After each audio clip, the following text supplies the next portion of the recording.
Well, on behalf of New Jersey History Day, I'd like to thank the Commission for this time. I'm Joan Ruddiman, a longtime History Day teacher and a member of the New Jersey History Day Board of Advisors. For our friends here today, including Sarah Curitin and the Historical Commission, thank you all that you continue to do to make New Jersey History Day program a success.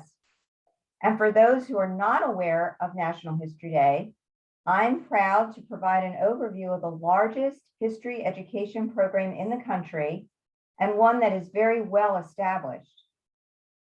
National History Day is a nonprofit education organization that provides year-long academic programs that engage students and teachers in historical research and skill development. National History Day provides an opportunity for students to dive into a topic of their choice and to present their projects in a medium that best suits their talents. Junior division is for grades 6 through 8. Senior division are grades 9 through 12. Students can write a paper with full notes and citations as an historian would do. Students can do an exhibit like an elaborate poster. Most are quite elaborate, and we will get to see an example today. Students can do a documentary. Ken Burns has been the keynote speaker twice at the national competition, which is held each June at National History Day's home at the University of Maryland. He is greeted like a rock star by thousands of students who admire and seek to emulate his work. Students do performances. These students really get Lin-Manuel Miranda and the whole Hamilton phenomena. And students do websites, which are sophisticated blends of the exhibit board and documentary that convey a thesis and support through images and music and video. National History Day was the brainchild of Dr. David Van Tassel, a professor of history at Case Western Reserve University. In the early 1970s, Dr. Van Tassel noted how science was garnering much attention in education, in particular with the proliferation of science fairs to engage young scholars. In order to, as he put it, quote, counter the devaluation of history as a field of study, he said, why not offer a history fair?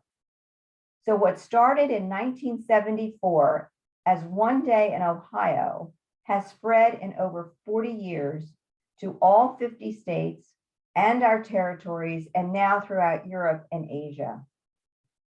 Over 600,000 students worldwide participate at some level in National History Day. Over 6,000 participate in New Jersey. Students in New Jersey participate in one of 3 regional contests. I want to offer a huge thank you to our partners, Rutgers-Camden, Monmouth University, Kean University, Seton Hall University, Princeton University, who host regional contests. And a special thanks to William Patterson University, home of New Jersey History Day and host of the annual state contest. The New Jersey History Day office at William Patterson University welcomes teachers to join. New Jersey and the National History Day office provide excellent professional development programs that benefit all aspects of your teaching. I can personally tell you about this as Priscilla can too. Those in our audience today who are from historic sites, archives, libraries, you may have met some History Day students who enthusiastically seek out primary sources and secondary source experts for their research. We welcome all of you to participate as judges in our regional and state contests. And I will post the website in the chat box in a few minutes. I want to point out that New Jersey did extremely well in the last several years, and particularly this last year at national competition. We had first place, second place, third place winners, special prize winners, and many of our students were finalists. We credit the good judges that we have in New Jersey for finding the true excellence in the projects that they see, that they then send on to the national competition. and we always are welcoming judges to join us. National History Day is a contest, but that just means that everybody works within the same parameters. For example, documentaries and performances are 10 minutes. Papers are 2,500 words. All projects must have an annotated bibliography. All projects are expected to consider context and a range of thought in their analysis, and ultimately to express the so what, the significance of events over time. As historians, you will value that students develop an original thesis and that their projects offer that thesis and their support as understood and analyzed from an array of secondary and primary sources, just like real historians. I believe it's important to note for you that an independent research company was commissioned several years ago to develop and implement a research plan to explore the impact of the National History Day program. By the way, Patterson School District was one of the sites that was studied, having been with the National History Day program from its early days. The findings were astounding, even to people like me who value the program so deeply. Many, many significant findings from that study, but the bottom line, students who participate in the National History Day program to any degree, even if they do not go on to competition, regional or other, outperform their classmates in all subject areas, not just history. This Rockman study and the findings are presented on the National History Day website, easy to find. History and social studies education is getting a lot of attention right now. New Jersey standards for learning for social studies have clear learning expectations for building skills that are crucial for full participation as citizens of our nation and our world. National History Day has been absolutely on this page since its inception. As one teacher put it, quote, History Day has been the vehicle that creates an understanding and an appreciation of history while developing the necessary 21st century tools, skills, and aptitudes for my diverse student population, end quote. As a teacher, I've seen the benefits. Students grow as critical thinkers, as problem solvers, as competent and sophisticated researchers, and I have seen their self-esteem and their confidence soar. Today, we're fortunate to have with us a National History Day teacher and National History Day students. Their work speaks volumes in support of the National History Day program. I'd like to have Priscilla Taylor, who is a social studies teacher in the Lawrence Township Schools, join us now. And Priscilla, as a teacher, if you could just address what History Day has meant to you. Thank you, Dr. Ruddiman. I'm very happy to be here. You covered so many of the bases of why I like to get students involved with National History Day. But I think number one is I see their skills improve, their writing skills, research skills, analytical skills, presentation skills. And as you mentioned, even if students don't qualify for additional competitions, the fact that they've pursued a passion project or a topic of their interest for so long gives them so much confidence in being able to do well in middle school, do well in high school, and then go on to do well in the college level too. So it's an amazing program. I always say to my students, once you're bit by the National History Day bug, you tend to come back year after year, and it's hard to walk away from it. I say the same thing as a teacher. I think the first year that my students will say, yeah, we're not going to do it this year, I'll be crushed. I'll ask Dr. Kathy Gorn if she can institute an adult division so I can do something, because it's such a great program. All the components of it make so much sense for our students being independent thinkers and doers in the world. Well said, Priscilla. Thank you so much. I want to introduce actually one of Priscilla's students. Miss Taylor's student, Miduna, is a student now from Lawrence High School.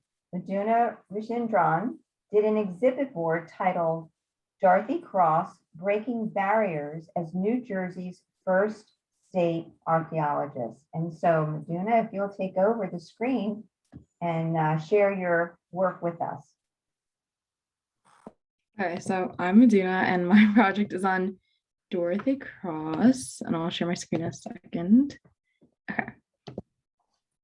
So I've been in NHD since 7th grade, which I'm a senior in high school now, so this is my 6th year, and NHD has taught me so many things. And for an exhibit, you create a 6-foot tall exhibit, and you can only use 500 student composed words.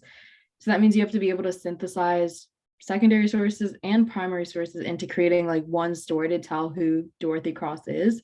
And so that's what I have today. And due to COVID, I couldn't bring my 6-foot board to States. So I created a presentation format, which is what I'm presenting today, because it would be awkward if I was moving my laptop around to show you around my exhibit. But this is just the digital version of it. And I picked Dorothy Cross because the theme that year was breaking barriers. And I remember my teacher, Miss Taylor, put in a list of people who had broken barriers that were related to New Jersey. And I was like, oh, she seems like a cool woman from New Jersey. Let me do her. So then I started researching about her, and there's actually an artist named Dorothy Cross. So researching, I had to make sure I was focusing on the archaeologist named Dorothy Cross. And I grew to learn way more about her than I ever thought I would know about her. So let's go into it. So this is my title, Dorothy Cross, Breaking Barriers as New Jersey's First State Archaeologist. This is the full exhibit. So it's taller than me at 6 foot tall. On the left side we'll start with my thesis. By bringing old world techniques to the Northeast and publishing reports on her excavations to clear up New Jersey's Native American heritage, Dorothy Cross established herself as New Jersey's first state archaeologist, breaking barriers through her achievements in a male-dominated profession. So now on to my left panel. So my left panel mostly focuses on her early life and her academic career. So if we go in a little closer. So her early life, she went to the UPenn and got her bachelor's degree there and a PhD where she studied Oriental studies and anthropology.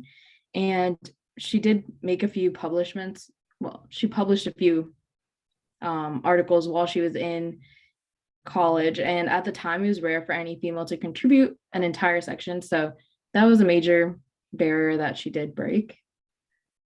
Her academic career involved working at Hunter College and at Rutgers, where she taught many students, and she kind of left her legacy through them. And here's a picture of her being hands-on at a rock shelter.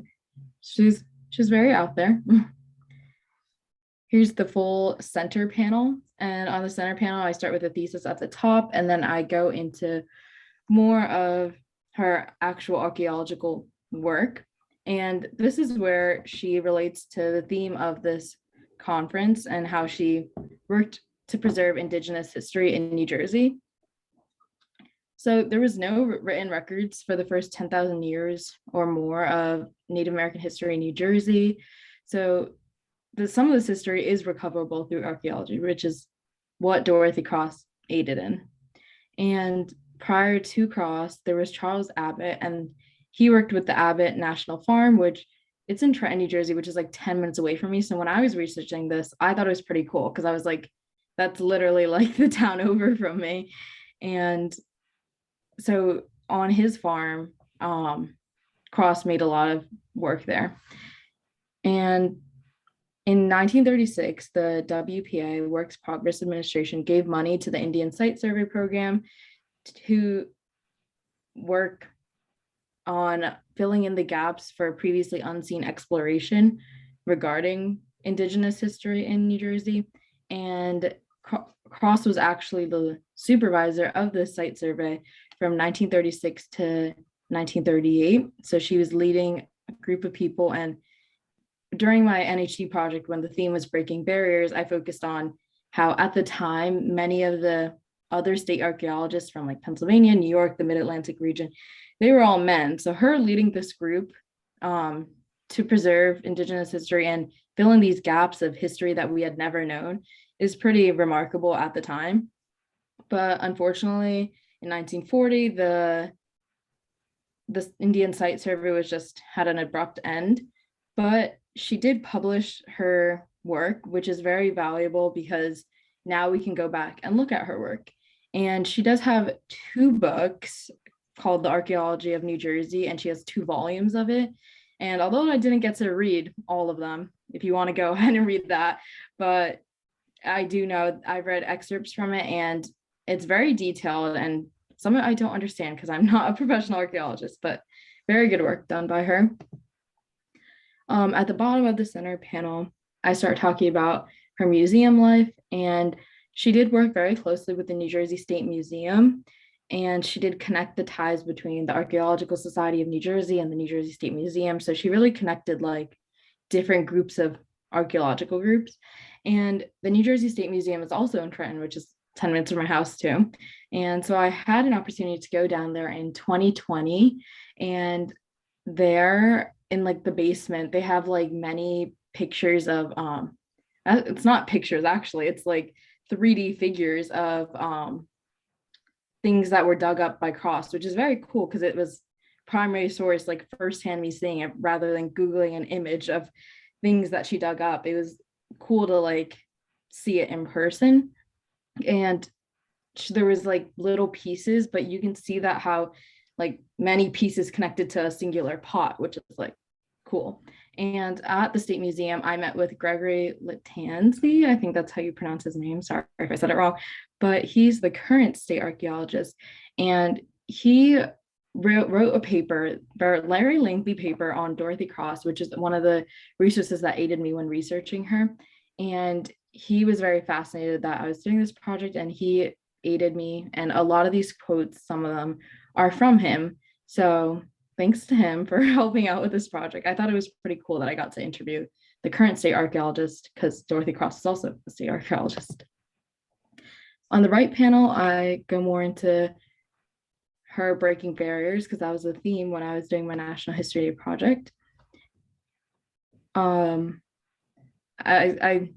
stated this earlier, but she was like one of the only female state archaeologists in the Mid-Atlantic to Northeast region, as other states had men as their state archaeologists. And most other females like tended to tag alongside their husbands when working, or they went into like ceramics instead of going into the full-on archaeology. So she did break a barrier in that. And here's her analyzing her findings. And then at the bottom of the right panel, I talk about her historical significance. And one of the things that was actually the coolest part, which relates back to this conference, is that before 1950, carbon dating wasn't established.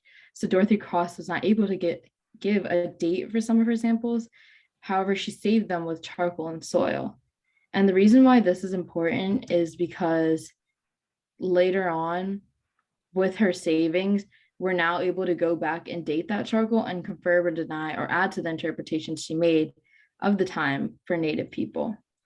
And here's a map of the tribes in New Jersey, or like regions she went around and excavated. And here are some of the tribes and where they are.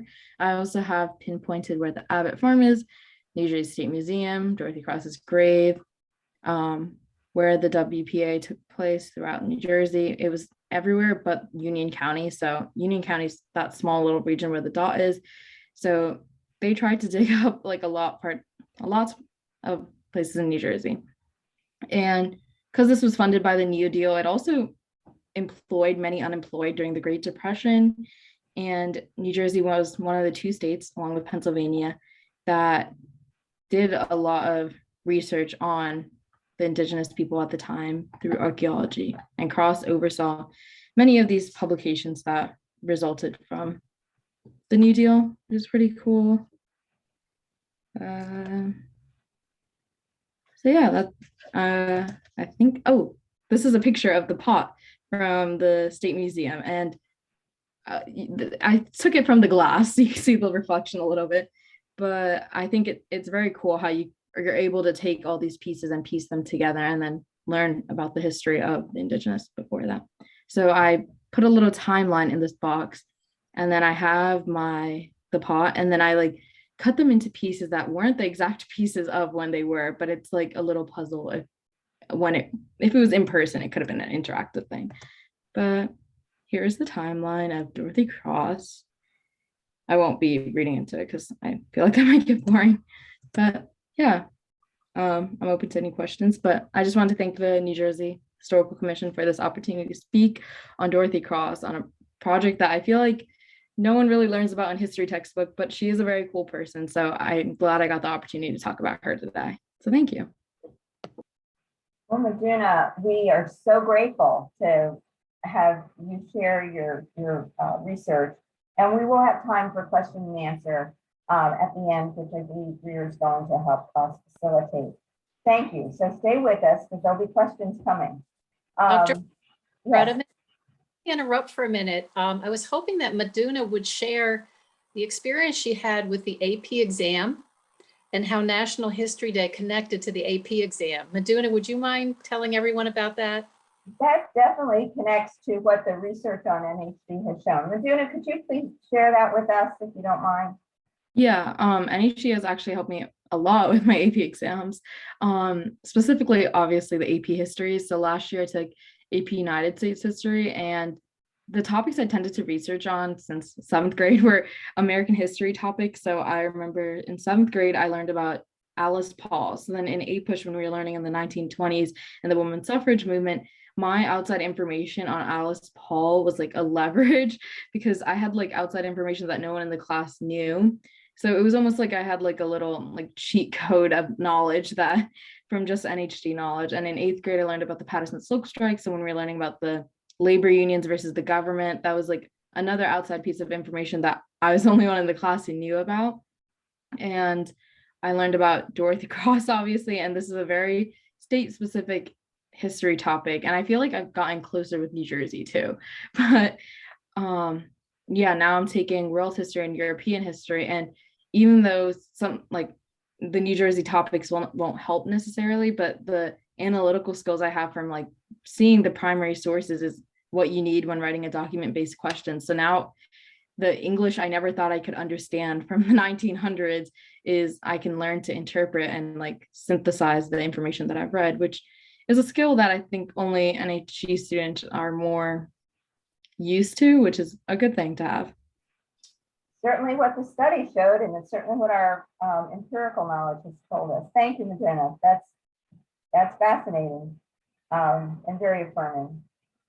Our second presenter is Arya Shulka from West Windsor-Plainsboro High School North. Arya did a documentary, which we will get to see today, titled Margaret Bourke-White, Communication Through the Lens of Photojournalism. Hi, so I'm Arya. I've also been doing National History Day since 7th grade. And last year I did a documentary on Margaret Bourke-White and her work as a photojournalist, which I will show now.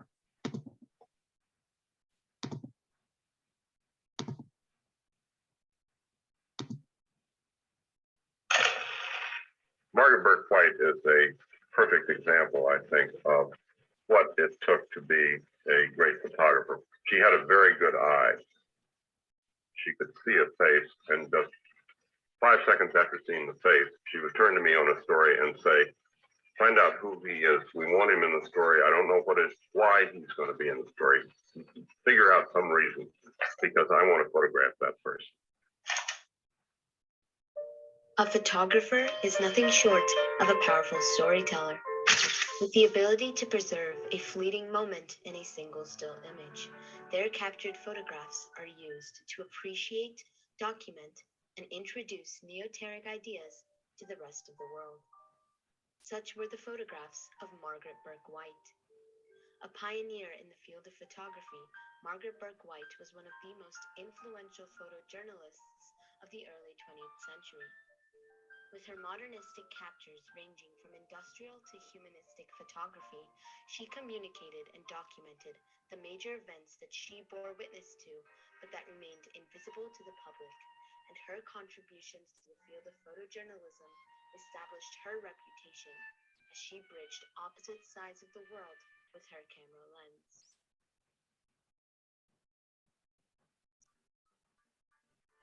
Fascinated with photography at an early age, Margaret Bourke-White attended Cornell University in 1926, where she earned money by selling pictures she took of the university buildings. After receiving much praise for her photographic skills, Margaret pursued her passion for photography in Cleveland, Ohio, where she opened her own commercial photography studio. She originally focused primarily on architectural and industrial photography, one of her biggest clients being Ohio's Otis Steel Company.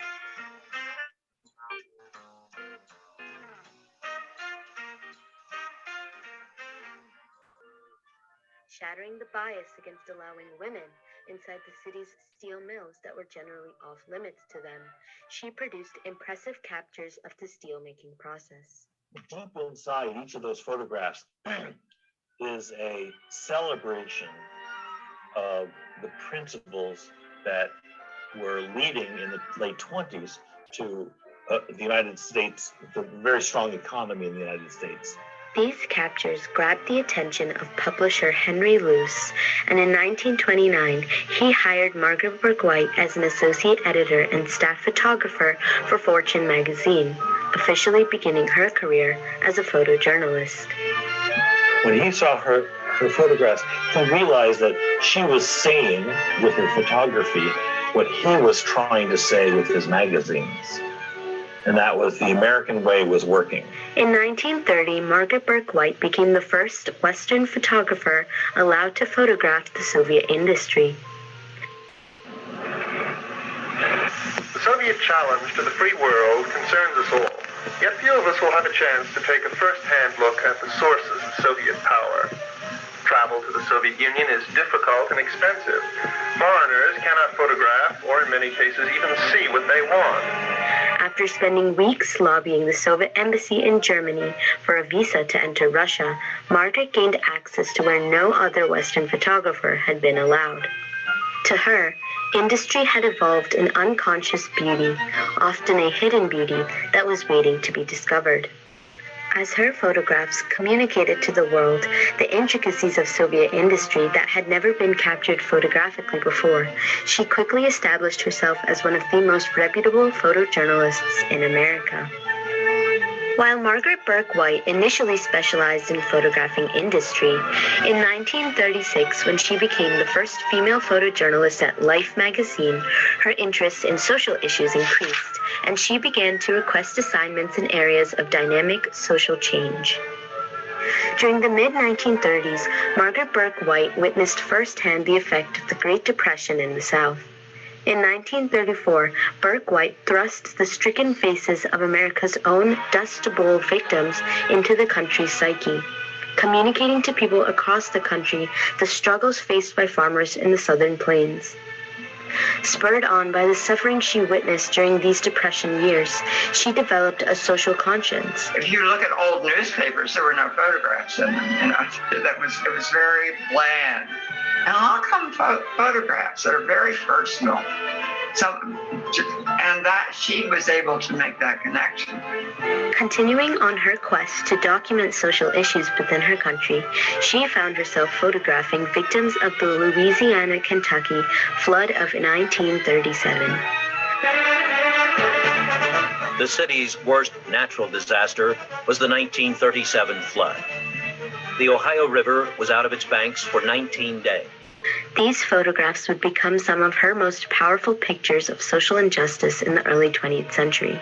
In the 30s, she traveled through the South, and really the moment that politicized her was traveling with the writer Erskine Caldwell in the South in 1936 and 1937. Her photograph of a grim group of African Americans waiting in a bread line below a billboard of a happy white family which declared, "World's highest standard of living, there's no way like the American way," captured both the difficulty of the flood and the social realities of that time.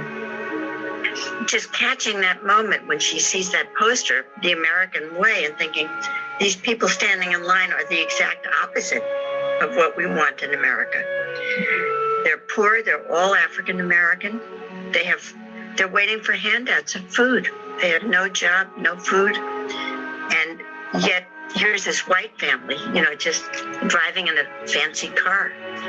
And the contrast says it all. This photograph became an important key to understanding the racial injustices faced by African Americans in the South, who were especially impacted by the Great Depression. Life magazine and Margaret Bourke-White's role as an influential photojournalist ushered in an era of journalism as a means of mass communication, as television had not yet been popularized, and established photojournalism as a bridge to understanding events occurring across the world.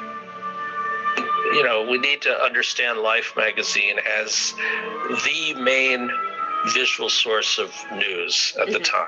But the idea of a magazine coming through the mail that was rich in photography, Life is really important. Arguably, Life magazine in the mid-20th century was the most important vehicle through which most Americans came to understand documentary photography. Not only was she the first female allowed to photograph Soviet industry, but in 1941, Margaret Bourke-White became the first known female war correspondent and first woman to be allowed to work in combat zones during World War II.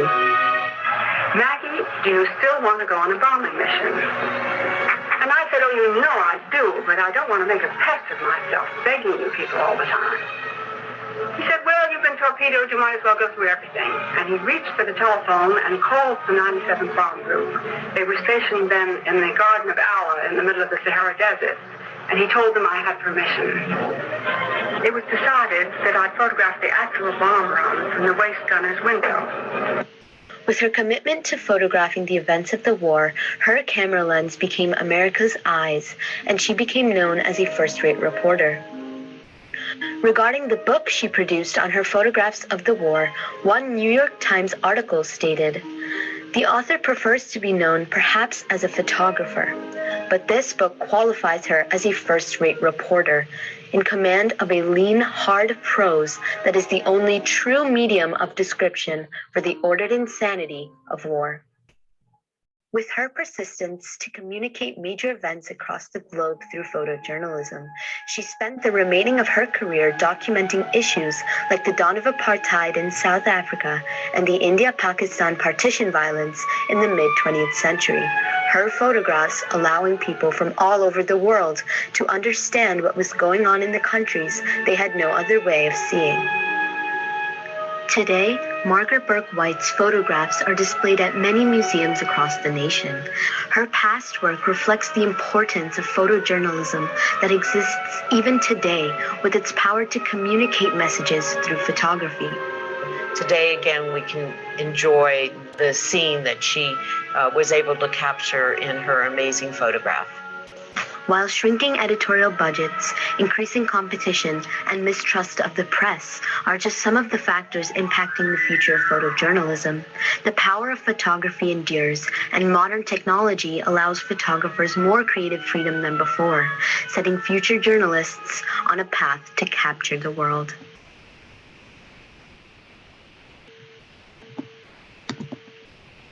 Yeah, so thank you for letting me show you my project, and that's it. So if we could open up to questions, Greer, are you going to moderate for us here? And then Priscilla, Arya, Miduna, and myself can respond. Yes, I will do that. I'm just switching our view over here so we can see everybody. If you turn your camera on, we'll be able to see everybody here. Thank you. So we do have, I have a couple questions that I jotted down, and we do have one in the Q&A here. So I think we'll start off with that. And I think it's for you, Miduna. Have you heard of the historical impact of the archaeologist Narkin and Phoebe? And then there's a second question there. Did your research spark an interest in you to want to sorry, let me rephrase this question. Did your research spark an interest you want to pursue in higher education? Was the second part of that question. And I think for both of you, that second question is relevant. So as for the first question, I have not heard of them, but because I did focus mostly my research on just Cross and the Mid-Atlantic region, which I don't even know the names of the people who are the archaeologists in Pennsylvania and New York. So I will look into them for the research. But National History Day has made me want to possibly pursue a minor in history. I don't know if I'd ever want to be like Cross and get digging up in dirt to be an archaeologist, but I do think I have much more respect for the career. But yeah, I think I'd possibly want a minor in history after this too. So that's pretty cool. I'd like to chime in here and put in a pitch for history majors. The majority of presidents of universities are history majors. The many CEOs of major companies, national and international, were history majors. People think that, oh gosh, I'm majoring in history, I have to be a teacher or professor. Not necessarily so. The skills that historians have to analyze, find and use research effectively, to communicate effectively in the written word and spoken word are all skills that are highly transferable and highly prized in the world of business and in every field. So just saying out there, kids, it's something that you're not going to go wrong if you are straight up liberal arts kind of major. It gives you a great background, even for sciences and medicine. And Arya, I guess I'll also ask you that same question, second question, in the course of your work and, involvement in History Day, did that inspire you in terms of your undergraduate studies? Yeah, so I love using National History Day as a way of combining my various interests. A couple years ago, I did a historical documentary on penicillin because biology and medicine is another thing I'm really interested in.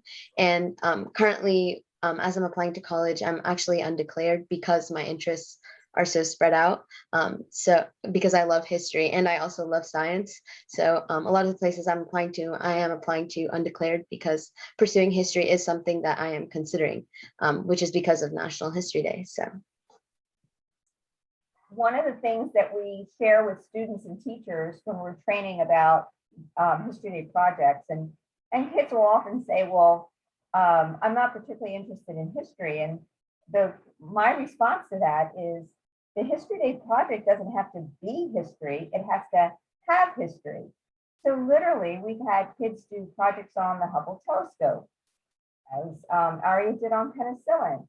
We've had kids study Broadway musicals, Dr. Seuss, American Sign Language, literally hockey, ice hockey, literally any topic, any subject area that a student has a passion for and interest in, they can find a way to engage with the History Day project. And that's one of the advantages of having the theme for the year, which this year is debate and diplomacy. The fact that it has to have history means that it needs to be able to be assessed or evaluated or looked at over the course of at least a generation. There's no way that we can determine the so what, the significance of an event when we're living in the event.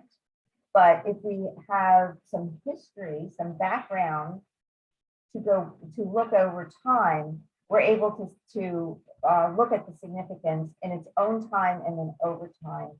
And that gets us to answering any historian's big question is the so what. So we encourage students to look at a topic that at least has about 30 years to it, about a generation is kind of the hallmark. Excellent, thank you, Joan. So I have a couple of questions here. So first, and I think Miduna, you talked a little bit about this, but feel free to expand on it. But I guess for you, Arya, how did you choose your topic? How did you choose Margaret Bourke-White as your topic? So like I mentioned a little bit towards the end of my documentary, while I was looking for topics, President Trump was in office, and a lot of the things that he talked about as president was the idea of fake news or misinformation in media. So that was something that I was looking into as the topic, as the theme of the competition that year was communication and key to understanding, because there seemed to be so much misunderstanding with media. So that's how I kind of went down the path of journalism and then photojournalism, and discovered Margaret Bourke-White, who was a photojournalist in the mid 20th century. And so that's kind of how I discovered her, and I chose to pursue her as my topic. So. Great, thank you. What was one thing that you discovered over the course of your research that really surprised you about your respective topics? And Miduna, I think we'll start with you and then we can go to Arya. Well, one thing that I did mention this when I was presenting, but one thing that did surprise me was that one of her works, like the Abbott farm, was literally like so close to me. And I know like every part of New Jersey has some history to it, but it's like crazy knowing that like things in your backyard could have like so much significance that like you didn't even realize. So I thought it was pretty cool, like perspective wise. Like I always think like, oh, history, like that happened in Massachusetts or something, like, but it's like it happens literally everywhere. So it was cool thinking about that. Miduna, there's two things that struck me. One, we are in social studies, history, and the world of education. We're looking to tell the stories of those who have not been told. Abbott himself was really a brilliant theorist, and it was really theory he was working on, but he had no training. So in his time, he was really not taken seriously by archaeologists of his time. And as you discovered, Dorothy Cross, as a woman, had to fight her way all the way through because she was outside the parameters of what was expected of a woman. Same thing with Arya that you found with Margaret Bourke-White. And as we move forward, as kids do these projects and bring these sometimes forgotten names forward and their work forward, I think that that's a real key value to this, for us to be, for all of us to enhance the field of history and understanding. That's a great point. And Arya, for you, what was one thing that you discovered in the course of your research that really surprised you? I think something that was just really surprising throughout my entire research was learning about how powerful photography can be in telling an entire story. The power of one photograph and how much that one photograph can communicate. I mentioned this in my documentary, but one of the images that became really popular that Margaret Bourke-White took as a photograph was the photograph of the billboard with a white family, and it said, there's no, the American way, something like there's the high standard of living in the world. But underneath that billboard was a line of African Americans standing to get food because this was during the Great Depression. And that contrast and irony that was captured in that one photograph was just so strong and so powerful. So learning about how powerful photography could be was just really surprising for me personally. Wonderful, thank you. So you both developed your projects in the middle of a pandemic, but I was wondering if you could talk about it, and the pandemic may be the answer to this question, but what were some of the challenges that you faced in the course of your research and putting this project together and presenting it? We'll go opposite this time, and Arya, we could start with you on that question. Yeah, so typically how I like conducting my research, in previous years, I would go to Princeton's Firestone Library or Rutgers Alexandria Library and go through their databases to collect really valuable primary sources. And that was really fun for me because that was part of the research process. But during the pandemic, I was unable to do that. So all my research had to be done online. And something that was really difficult with that was conducting interviews, because I had to do them over Zoom. And even in my documentary, you can see towards the end of one of the interviews I included, it glitched out a little bit, which was a little sad, but I really wanted to include that clip because it really had to do with what I was talking about in my documentary. So things like that made it really difficult having to conduct research only virtually, because my parents didn't let me go anywhere, even though some of those places were still open to conduct research. So that was difficult for me.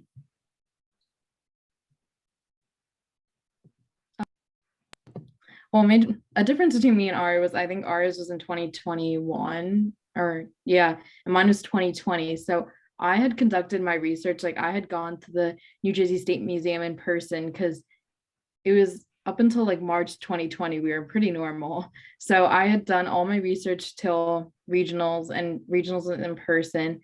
But then for states is when I had to make my exhibit into like a digital format, which I guess Aria's is pretty easy to put like into a digital format because it's just a documentary. But for an exhibit, like I'm used to like hands-on and like touching and then like presenting, like standing next to it and like pointing things out. But putting it on like a slide presentation and like not seeing someone face to face, like looking at my own project, like I like when people look at it and they can ask you questions right while you're just standing there.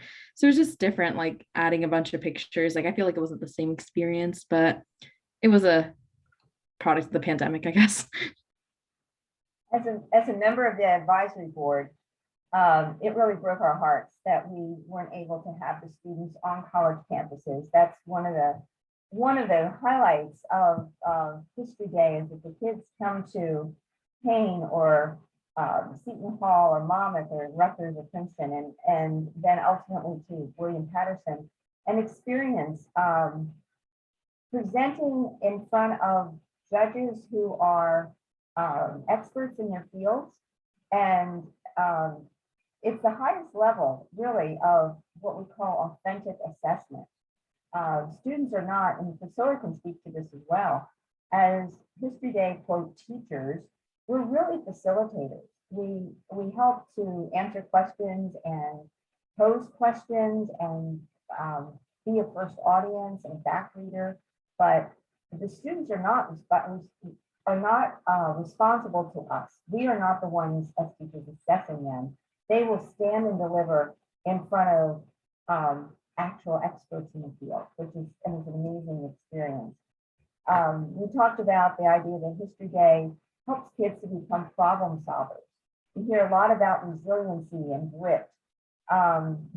History Day has always required a lot of resiliency and grit, because it takes almost a full year for the students to do their research and pull the project together and then do the presenting.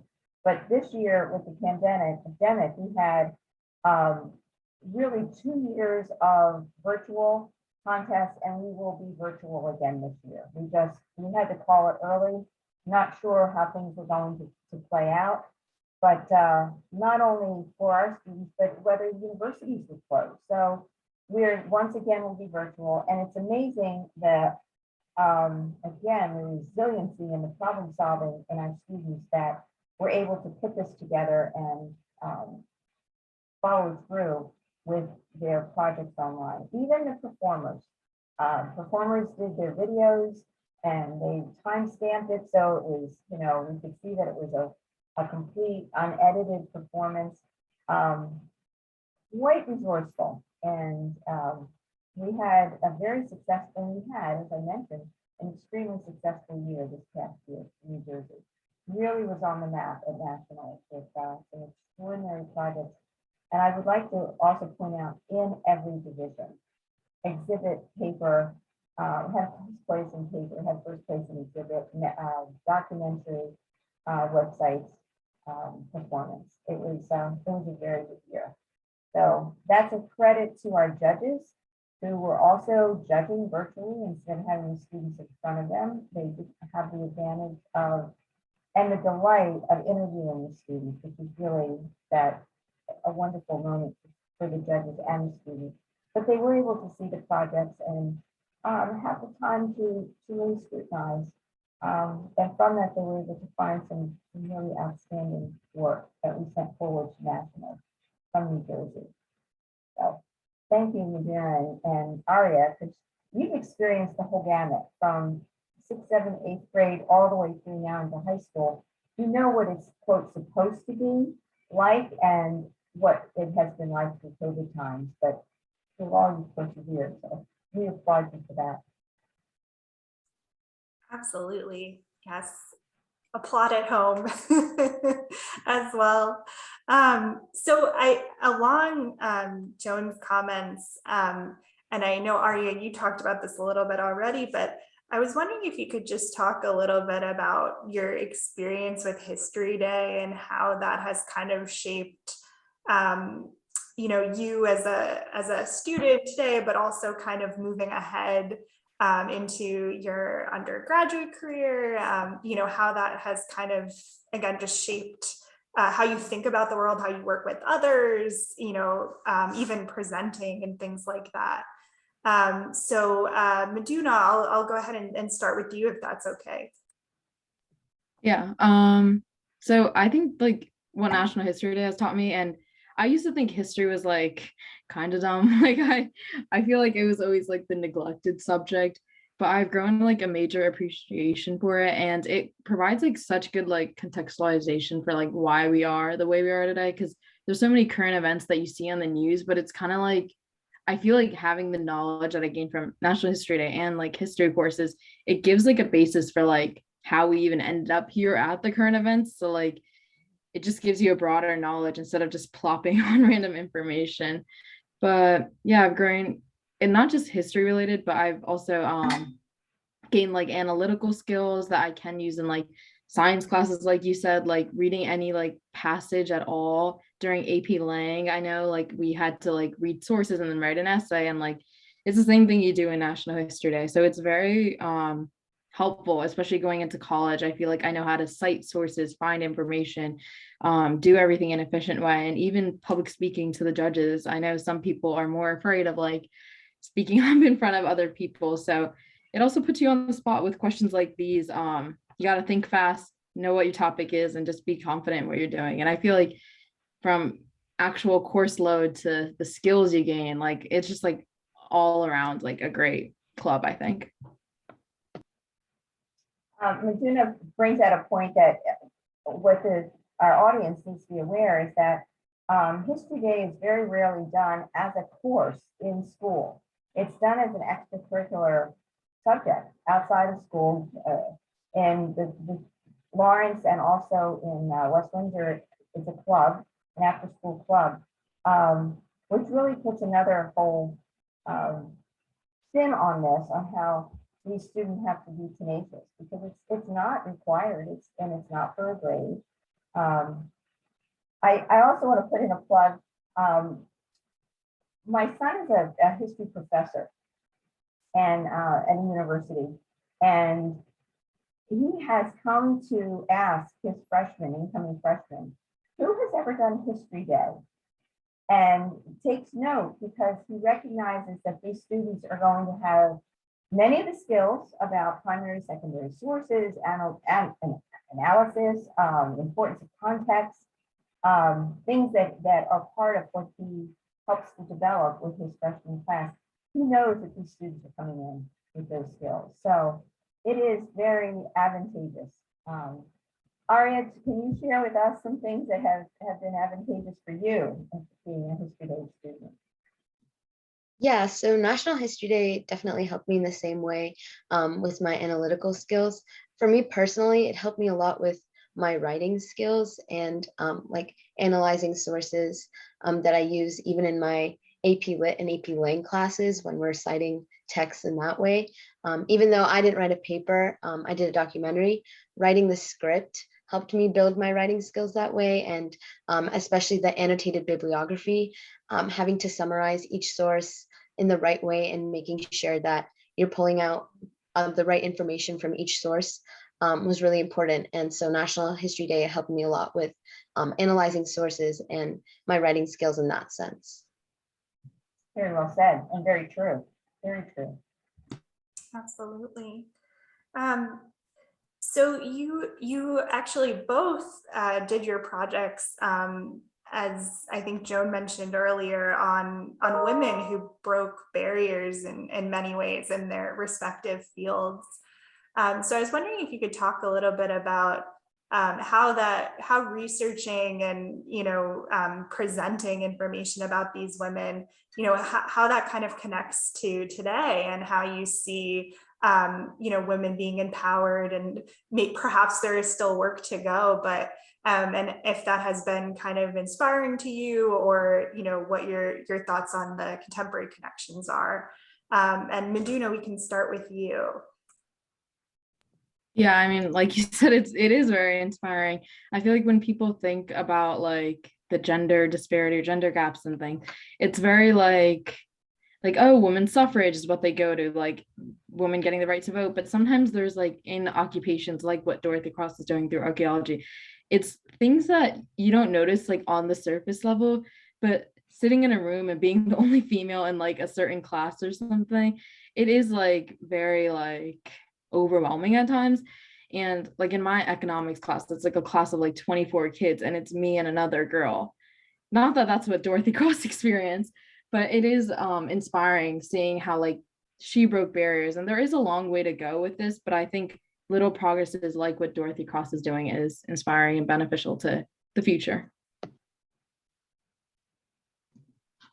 Yeah, for me, I mean, I'm a woman, so researching Margaret Bourke-White, who was such a prominent figure in photojournalism as a woman. She was the first female war correspondent, and she was the first female photojournalist to join Life magazine. Seeing her embark on all these journeys was so inspiring, especially because in the history classes I take at school, we learn a lot about men, and the history that we learn about regarding women is just the women's suffrage movement. We don't learn a lot about women in their individual occupations or different fields that they did in history. We really only learn about the women's suffrage movement. And so being able to research individual women that were so influential in their respective fields really inspires me and pushes me to want to accomplish similar things in my future. With excellent answers. So that was the final question that I had, and of the questions that we had come in the Q&A. But I wanted to see, since we do have Dr. Ruddiman and Ms. Taylor here with us today, if they had any questions for you before we sign off for the day. So I'm going to pass it over to you, Dr. Ruddiman, if you had any final questions you'd like to ask. I'm delighted always to be involved with students and to see the work that they do. I think that it's not necessarily a question, but it's just kudos to these students and the many others who take advantage of doing National History Day work. I would encourage people to become judges.